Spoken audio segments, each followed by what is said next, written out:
Sejam bem-vindos ao Alagoas em Pauta. Segundo dados da Pesquisa Nacional por Amostra de Domicílios Contínua Trimestral do IBGE, hoje as mulheres são 52,3% da população, enquanto que os homens são a minoria, 47,7%. Contudo, da mesma forma que acontece com a população negra, as mulheres também fazem parte de uma maioria populacional que não tem representação na política e socialmente proporcional. Tradicionalmente, o Brasil não apresenta bons índices de participação das mulheres em cargos políticos. Essa semana nós vamos conversar com a vereadora Teca Nelma, ela que é vereadora por Maceió, aos 21 anos e está aqui fazendo um excelente trabalho representando a juventude na política. Teca, muito obrigada por conversar com a gente. Seja bem-vinda ao Alagoas em Pauta. Eu que agradeço, uma honra muito grande, estou muito feliz com o convite e estou sempre à disposição para a gente estar debatendo melhor para Alagoas. Que bacana. Teca, você tradicionalmente é de uma família de pessoas políticas, né? Sua mãe é deputada federal, seu pai também tem uma história na política, né? Na época da ditadura, é um jornalista. E você já nasceu com essa veia política dentro de casa, te inspirou ou é uma coisa sua, naturalmente um dom que você tem, que é trabalhar na política em prol das pessoas? Eu acho que é um pouco dos dois. Apesar da minha mãe ela ser deputada federal, ela é a única na família com esse trabalho. A gente não tem um histórico familiar grande de, tradicionalmente, como tem aqui em Alagoas, de várias gerações na política. Ela foi a primeira, quando ela começou a trabalhar com as pessoas com deficiência. Então, além da inspiração que eu tenho em casa, com meu pai, que lutou contra a ditadura militar, e minha mãe, que hoje é deputada federal, eu sempre cresci trabalhando e lutando pelas pessoas menos favorecidas. Então, desde pequenininha, eu sempre falava que ia ser vereadora, que ia ser presidente do mundo, presidente do país, que eu ia trabalhar com a política. E eu sinto, assim, que é também uma vocação. Então, tem gente que nasce para ser médico, nasce para ser jornalista. Eu, na minha cabeça, eu nasci para combater a desigualdade social. E encontrei a política como esse caminho. E aí eu tenho irmãs mais velhas, nenhuma delas nunca se interessou, e eu decidi entrar na política, avisei a deputada, avisei o meu pai na época, pedi apoio, obviamente, e falei que eu seria candidata a vereadora. E hoje eu estou aqui como a vereadora mais jovem do estado.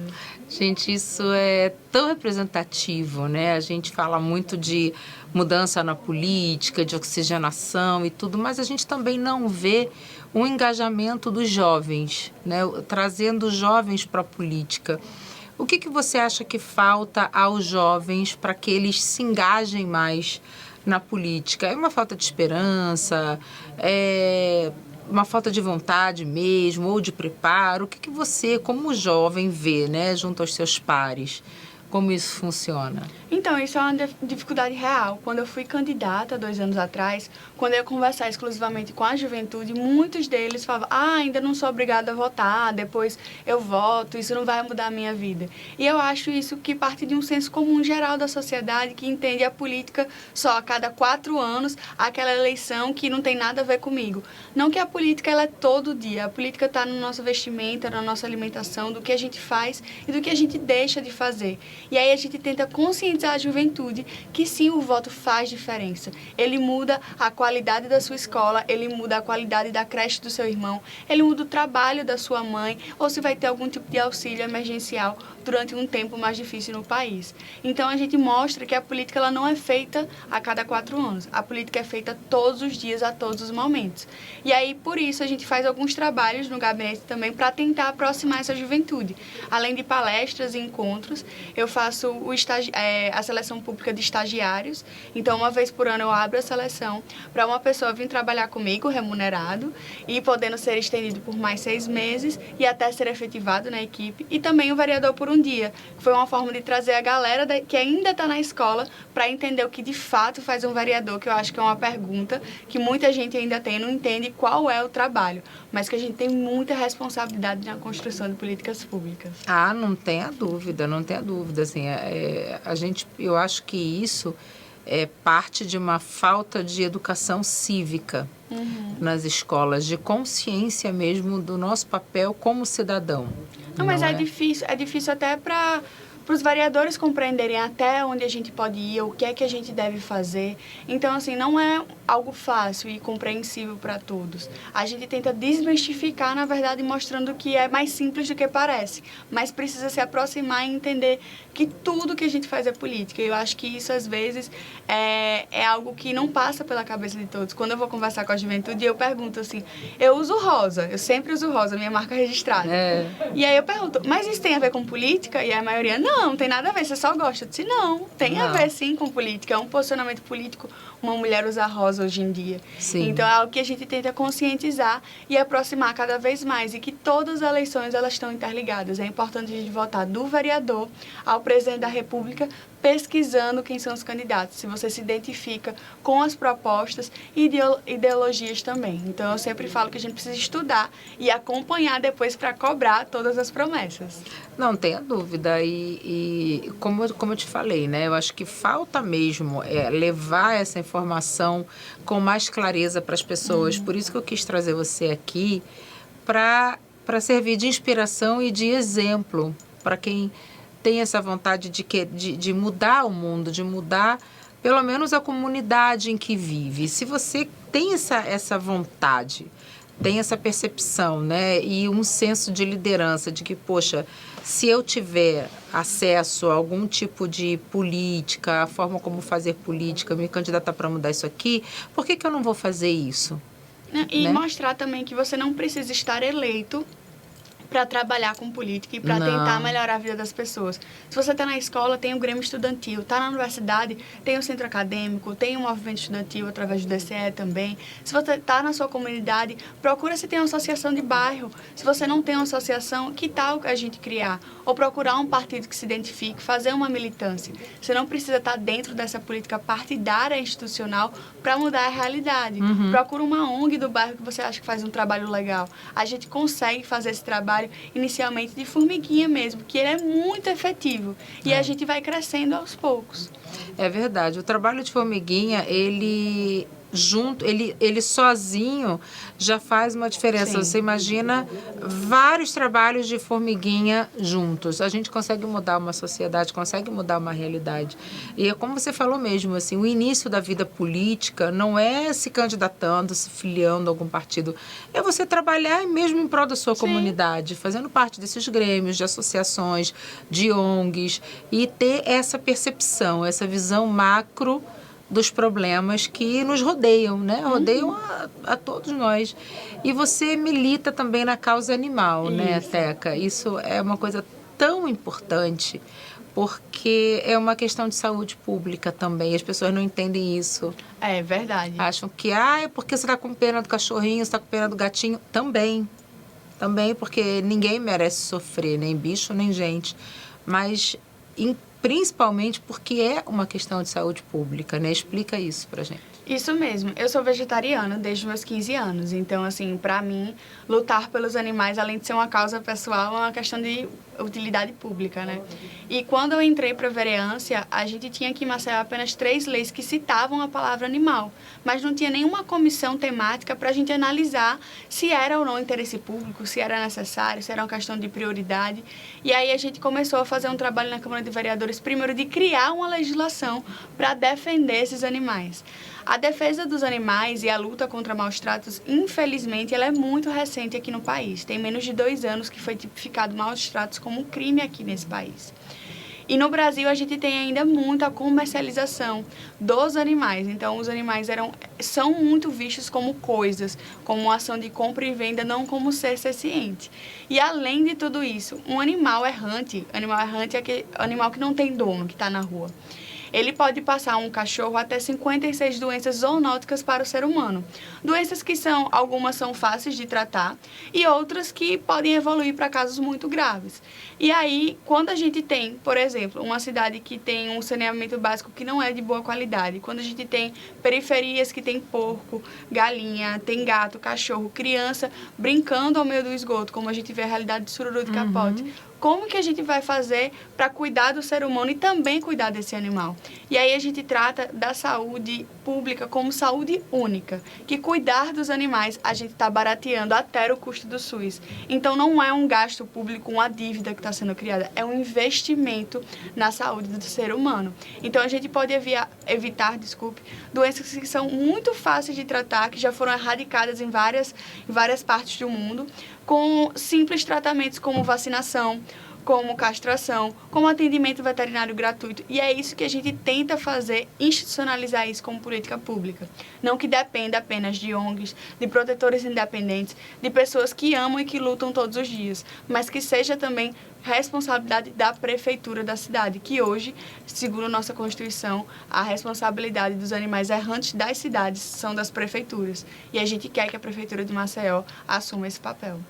Aqui em Maceió a gente vê muitos animais errantes, né? Gatos, cachorros, porcos, até cavalos. Sim. A gente vê cavalos invadindo pistas ali da L-101 Norte o tempo inteiro. Não, e porcos, por exemplo, já é proibido a circulação em Maceió. A gente só poderia ter isso numa área rural. Mas isso, se você for no mercado público da cidade, tranquilamente, ou no vergel, você vai ver famílias de porcos, ou até porcos bem grandes, caminhando no meio da rua. Na Garça Torta tem. Também, e isso assim, não é algo que a prefeitura não sabe. Eu já fiz denúncias, já conversei diretamente, inclusive, com o prefeito, porque a universidade pública, a UFAL, ela inclusive estava tentando fazer esse resgate, mas estava tendo dificuldade de tirar os porcos da rua por questões, inclusive, de tráfico mesmo, que estava acontecendo nas regiões, que os porcos, apesar de estarem na rua, eles têm dono, e eles não estavam aceitando ceder esse animal para que ele fosse para uma fazenda, para que ele fosse bem tratado.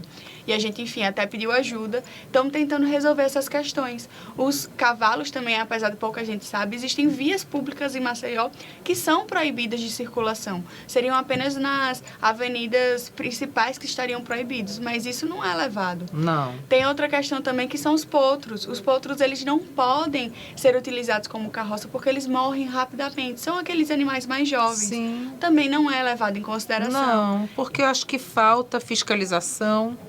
Sim. Falta punição. E hoje, infelizmente, pela zoonose, a responsabilidade é algo que tem um conflito interno. De quem é a responsabilidade de uma charrete que está na rua, de quem é a responsabilidade, por exemplo, de um cavalo que está com a carroça. É da SMTT, é um veículo, ou é da zoonose, que é um animal? Tem essa disputa entre os ordenamentos públicos e a gente está tentando solucionar, inclusive, esses problemas para que a gente tenha um órgão que a gente possa recorrer, que hoje existe esse conflito entre eles. Essa questão da carroça, né, Teca, assim, países um pouco mais desenvolvidos que o nosso, pouco, né, muito não estou falando de primeiras economias do mundo não, mas um país um pouco mais desenvolvido que o nosso, isso não é mais aceito, porque é tão rudimentar carroça que não é mais aceito, né, e eu acho que uma saída, tá, eu sou uma pessoa leiga no assunto, tá, mas como cidadã e como pessoa que circula, que dirige, que percebe também a realidade dos animais, eu acho que é uma covardia, é um maltrato enorme. Aqui faz um calor absurdo, os animais ficam morrendo de calor, a gente vê animais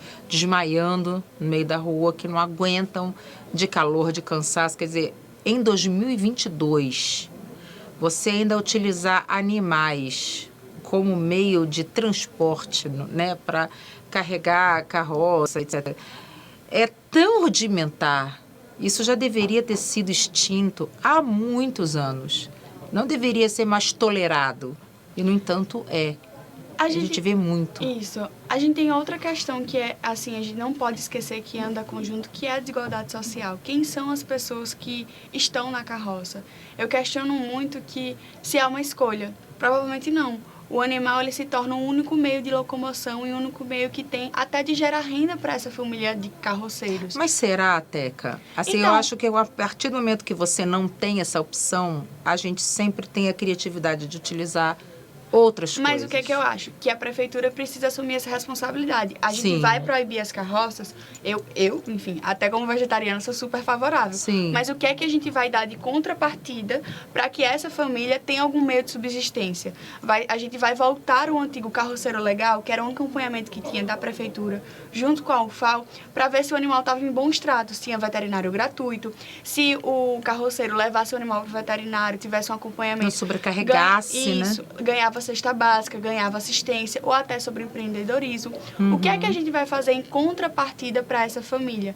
E tem um problema também que a gente não tem dado suficiente. A gente faz suposições de quantos carroceiros existem, qual é a renda familiar dessa pessoa, quem é esse que está fazendo uso desse trabalho animal para sobreviver.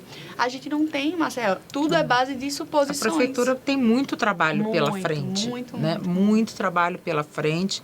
E, assim, algumas coisas são empurradas para a barriga de governo para governo, de governo para governo, né? Só eu tô aqui há 8 anos, já acompanhei 3 governos, peguei o final de um, peguei mais um, agora estou pegando outro. Quer dizer, a realidade de Maceió não muda. Eu não vejo mudança em Maceió. Né? Eu vejo que alguns problemas passam de gestão para gestão e continuam ali, e com aquela cortina de fumaça as pessoas fingem que não vê. Esse é um problema muito sério.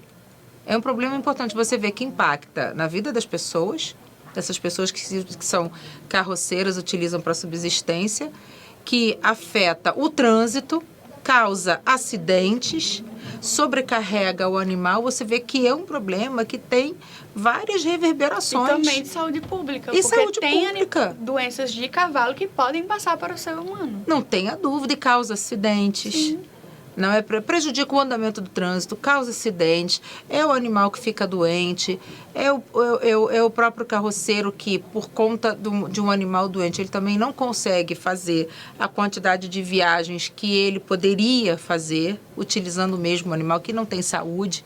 Não, e também não né? tem assistência até para nada. mostrar assim, o que é que a gente pode fazer para diminuir o sofrimento desse animal. Claro. Quais são as coisas que seriam... Uma pequena educação de como cuidar desse animal, né? Até para a gente evoluir para uma extinção desse problema. Mas são coisas que não são tratadas como prioridade, como a gente estava conversando no início, né? Muita gente fala do animal como se fosse, não, já tem gente passando fome, gente que não é necessário fazer isso, tem problemas maiores na cidade, mas a gente não pode esquecer que também é um problema e também tem que ser solucionado. Claro, não tenha dúvida, a gente precisa falar sobre essas coisas, precisa trazer esses assuntos à tona para que eles possam ser discutidos e solucionados. Né? Então, ainda bem que existem pessoas como você, Obrigada, que são vozes do povo, da sociedade, que lutam para diminuir as desigualdades e também os problemas. E falando em minorias, você também representa uma voz da comunidade LGBTQIA+, dos negros e etc.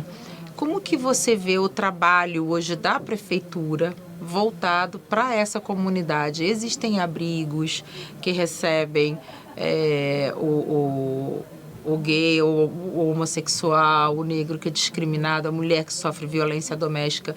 Existe algum tipo de abrigo, algum tipo de iniciativa da prefeitura para acolher essas pessoas? O que a gente tem hoje? Na verdade, para as pessoas LGBTQIAPN+, nós temos apenas o CAER, mas ele é uma ONG que abriu e criou a primeira casa de acolhimento para as pessoas que foram expulsas de casa, ou que tiveram sofrimento, ou que, enfim, saíram da sua residência e não têm para onde ir. Nós temos, em Maceió, uma casa-abrigo para mulheres violentadas. Então, se você sofreu violência doméstica, você precisa... enfim, desaparecer por um tempo pela sua própria segurança e dos seus filhos, existe um abrigo aqui em Maceió. Qual que é o problema? Além do abrigo estar em questões insalubres, a gente já fez diversas denúncias, filmagem, entramos em contato tanto com o Gabinete da Mulher quanto da Assistência Social.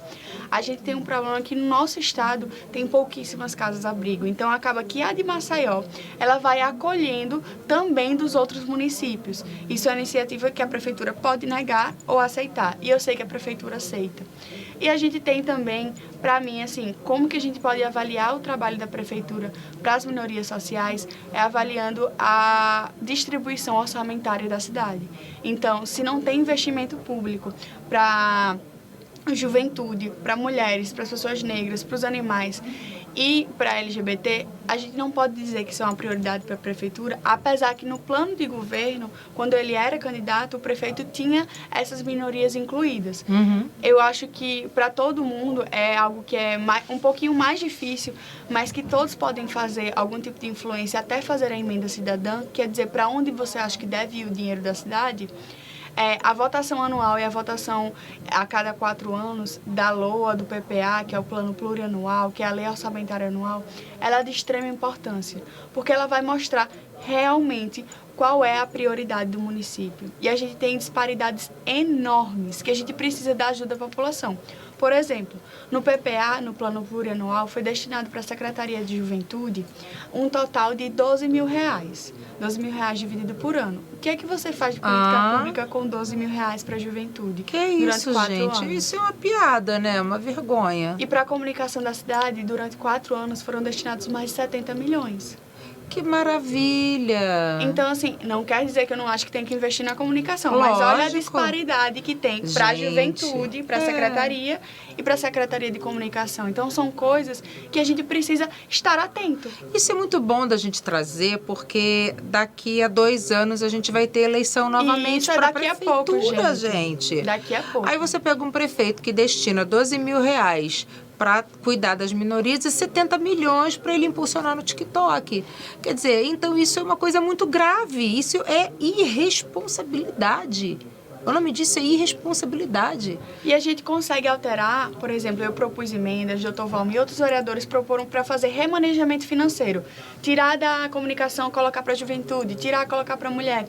Só que a gente precisa da aprovação da maioria dos vereadores. E como que a gente consegue? Pressionando, indo para a Câmara, acompanhando quem votou contrário, quem votou favorável. Por exemplo, eu não consegui mudar essa realidade. Apesar de propor, eu não tive votos suficientes para fazer um remanejamento financeiro.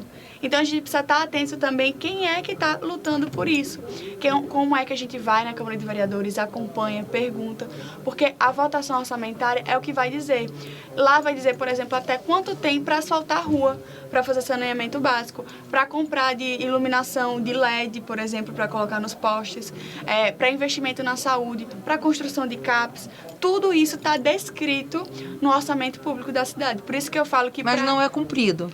Nem tudo, mas a gente tem um papel... ele tem a obrigação de cumprir. Isso, tem claro, sim. Claro. Mas a gente tem um papel muito importante e que não é só do vereador.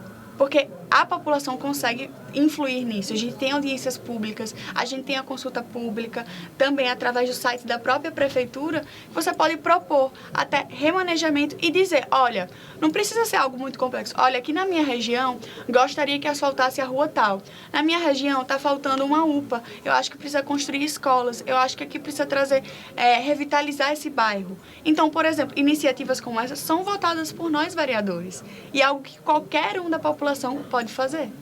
Eu acho que é importante você trazer isso aqui, porque as pessoas não têm noção do poder que elas têm. Sim, isso mesmo. Sabe, a gente acha que votei, e então agora a responsabilidade está com a Teca. Não é bem assim. A responsabilidade é de todos, continua sendo nossa, é uma corresponsabilidade. Vocês estão lá nos representando, mas isso não nos exclui de participar. Um vereador só, a gente precisa de maioria. Então, são 25, precisa de 13 votos. Mesmo que um vereador tenha uma ótima iniciativa, se a gente não pressionar, conseguir votos e conquistar, não adianta só a iniciativa, porque não vai mudar a realidade. Então, assim, a responsabilidade e o poder não acaba apenas no voto. A gente tem um poder que ele é diário, de fiscalizar, inclusive, o erário público, fiscalizar o poder. E é isso que as pessoas, eu acho que, ou têm medo, ou acham que não vai dar em nada, mas dá. Pode ir atrás do Ministério Público, podem fazer denúncias a vereadores, podem fazer denúncias à própria prefeitura. É algo que a gente está atento e não imaginem que o poder das redes sociais não é importante. Todos os vereadores se sentem pressionados quando a gente vai nas redes pedir aprovação de um projeto. A gente vê isso no Congresso Nacional. Então, isso também acontece. E é uma forma que você, sem sair de casa, pode conseguir uma melhoria até para o seu bairro.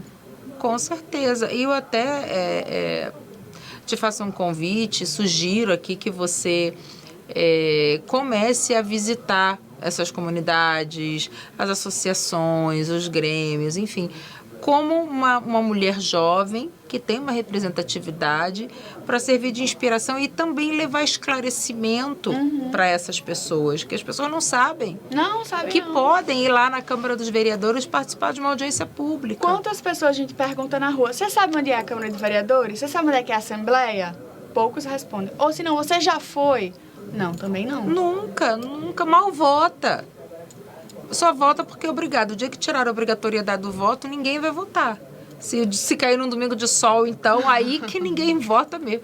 Gente, então, é tão importante essa conscientização nossa como um ser político, como um cidadão Isso, mesmo. todos nós somos. E sair da zona de conforto que a gente se encontra, que tá protegido pela tela do celular, de chegar e apenas meter o pau, reclamar, falar, mas não age, não faz nada, não move uma palha para mudar uma realidade. Então, gente, reclamar faz parte, denunciar faz parte, mas a gente também tem que fazer o nosso papel. E assim, o nosso papel como com cidadão. experiência própria, que as conquistas que eu tive, por exemplo, lei de cotas, a questão de castração, a questão da lei de absorventes, tudo isso eu consegui porque a população estava comigo, porque sozinha eu não conseguiria. Ninguém a lei consegue de cotas nada foi sozinho. por mais de um ano que o movimento negro ia praticamente toda semana para a Câmara de Vereadores, pedir para pautar, colher assinatura, pedir que fosse aprovado, tentar fazer manobras. Então, assim, se não fosse o movimento negro, essa lei de cotas não estaria aprovada. Então, isso é um exemplo claro que, tipo assim, faz diferença, sabe? É real e é palpável. Você consegue ver algo mudando, sabe? É muito emocionante também fazer parte desse processo. Com certeza. Eu acho fantástico isso. E faço esse chamamento, né? Trouxe a Teca aqui para inspirar vocês, fazer esse chamamento dos jovens para que eles venham para a política, que eles participem agora da maneira moderna de participar, que é pela rede social, que é interagindo com Teca, com outros vereadores, com deputados jovens também que foram eleitos agora. Então, gente, vamos fazer a nossa parte, o nosso papel, denunciar, participar, ficar por dentro do que de fato está acontecendo, se informar corretamente. Esse é um ponto muito importante, porque se a gente não estiver atento, os direitos que foram conquistados, eles não vão ser garantidos. É claro. Então, assim, a gente pode ter retrocessos. Então, se a gente não estiver atento, o que é que está acontecendo na Câmara de Vereadores? Presenciamos muitos agora. Sim. E, assim, coisas mais... Se a gente não falar de um aspecto nacional, a gente teve, por exemplo, a polêmica, entre aspas, do food truck das cidades. Que ia retirar, não ia retirar. Por exemplo, coisas como essa, quem define são os vereadores, junto com a prefeitura. Se a gente não estiver atento, a gente pode ser impactado sobre isso. Com certeza. Então, assim... Se a gente não estiver acompanhando, momentos como esse podem passar despercebidos. A gente teve também a lei do Uber, que vários Ubers tiveram fazer reivindicações na prefeitura até a revogação dessa lei pela Câmara de Vereadores. Então, assim, era uma lei que dificultava o trabalho. Era uma tentativa de regularização que não foi feita com o devido cuidado e escutar aquela classe que está sendo atingida. Então, assim, situações como essa, a gente precisa estar todos os dias atento ao que é que está acontecendo. O servidor público, por exemplo, o aumento que a gente teve, o servidor público, a primeira proposta da prefeitura foi um aumento de 0%. A gente conseguiu para a educação 8% e a gente conseguiu para o resto dos servidores 4%. Então, de 0 para 4 foi porque o povo estava todos os dias lá na rua. É claro. Protesto, greve, ir na porta da prefeitura, fazendo esse trabalho. Então, assim, as conquistas também dependem de nós. É assim que se muda uma sociedade, é assim que a gente muda um país. Então, gente, eu como jornalista me sinto no dever de prestar esse serviço, fazer a minha parte como comunicadora, trazendo isso para as pessoas, essa conscientização, essa oportunidade de trazer as pessoas à reflexão acerca desses assuntos. Então, Teca, eu quero parabenizar você pelo seu trabalho. Obrigada. Dizer que pessoas como você são absurdamente necessárias para a realidade que a gente vive hoje no Brasil, na nossa realidade de Alagoas, na nossa realidade de Maceió, né? E que cada vez mais nós tenhamos lideranças jovens, lideranças presentes na política, para que a gente possa mudar realmente realidades. Então, muito obrigada por ter vindo aqui mais uma vez, parabéns pelo seu trabalho, que você continue na luta e cresça cada vez mais na vida política. Eu queria agradecer pelo convite a todo mundo que está nos assistindo. Quem quiser entrar em contato comigo para, enfim, questionamentos, dúvidas, críticas, meu mandato é super participativo. Todas as minhas redes sociais é tudo Tcanelma. E na Câmara de Vereadores é uma porta rosa pink, não tem erro, é a única porta rosa. Falar para todos que a gente precisa ampliar a Frente Progressista de Alagoas, ampliar na Câmara de Vereadores, na Assembleia Legislativa, e a gente vai fazer esse trabalho junto com vocês. Contem comigo. Eu estou à disposição, estarei sempre lutando pelo povo alagoano. Muito obrigada. Ela é uma graça, né, gente? Então, muito obrigada por nos acompanhar até aqui e até o próximo Alagoas em Pauta.